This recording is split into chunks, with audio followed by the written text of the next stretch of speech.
Is Poetri, and we are really very fortunate to have Poetri with us tonight. Hands together for Poetri!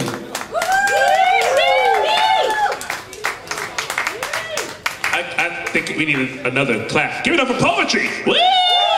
Woo! That's what I would do. I would go, woo! But I'm not gonna go, woo! I'm gonna tell you a poem. I may go, woo! Inside the poem, but I don't know. Hi, everybody. Oh yeah, I'm interactive, so for the short time I'm here, if I ask you a question or if I say hi, I'll expect some feedback. Hi, everybody. Hi. I am fat and I'm cold, so that doesn't work out, but I'm gonna do a poem. I'm gonna do a poem about eating. I eat a lot, so I'll do a poem about eating. We can all relate to eating. I just eat more than others. Giving honor to God who writes all my stuff. Thank you for allowing me to be here. Todd, thank you for inviting me to be here. All right, this poem's called Monsters. I have demons. They lie in wait for the perfect time when I'm feeling weak and vulnerable. When I don't have my guard up. When I'm thinking hard about something, they make me eat when I don't want to eat. I have something worse than demons. I have monsters in my stomach. Oh, you don't believe me? You think I'm fat because I want to be fat?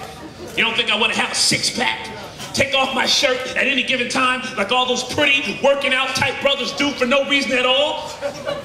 Why is your shirt off, man? It's 0 degrees outside. Why is your shirt off? I remember when the monsters were just babies. They would try to get me to eat something and I would just laugh. Be quiet, little monster. We just ate.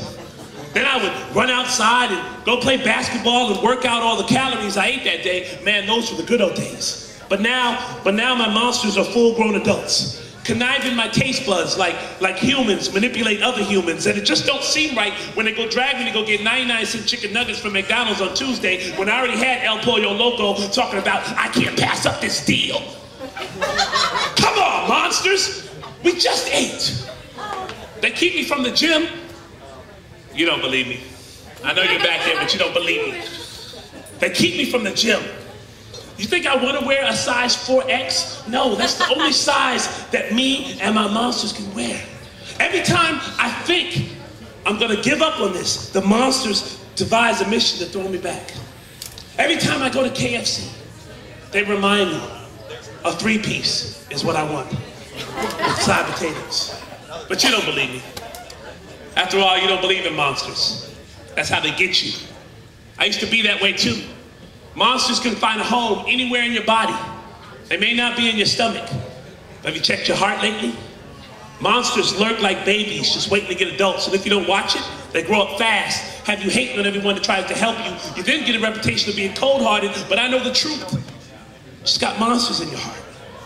I can't tell you how to get help because I'm dealing with my own monsters. Your best bet is to pray. The sooner we realize that there are monsters inside of all of us, the better this world will be. I have monsters in my stomach. Where are yours? Thank you. Thank you. My name is Poetri. Todd. Thank you. I'll do a serious one. A semi-serious one. I leisurely strolled through the park in the South, passing many objects, benches and things. I passed monuments standing proud and erect.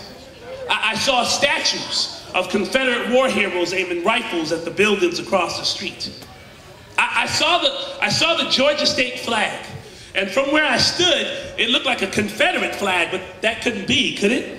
I continued my pace over the passage of trees, and suddenly I saw this tree. It looked like it had been standing there for centuries, through blood that dripped like rain, through tears that fell upon the grass like dew. Just like my great-great-grandmother's, the skin was wrinkled, forming mountains and valleys on all sides. Each wrinkle probably could tell its own story. I screamed, "What's up, Mr. Tree?" Jokingly. Then I looked around to see if anybody noticed me. Oh, you must be the quiet type, I laughed. All along, realizing I must have looked pretty stupid talking to this tall plant. Tell me something, Mr. Tree. If you could walk, would you have walked away? Would you have walked away from all those innocent black men that would be hung from one of your branches? Mr. Tree, if you could talk, no, better yet scream, would you have yelled out against a Klansman who used your wood to make crosses to burn, or who used your shade to rape the black maid who worked for the family down the street?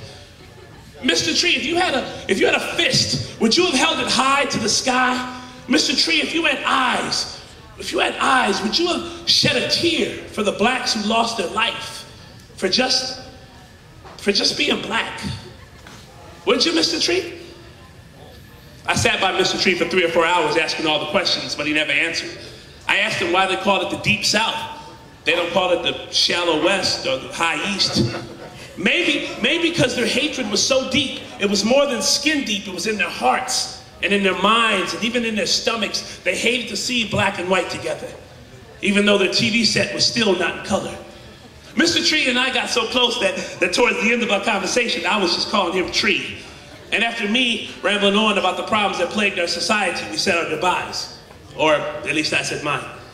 I started to walk away, and when I was about 5 feet away, I heard, I tried to walk away. I turned around, but nobody was there. It was just me and Tree. I again turned to leave. I did scream out. I turned around again, but nobody was there. It was just me and Tree. We shall overcome.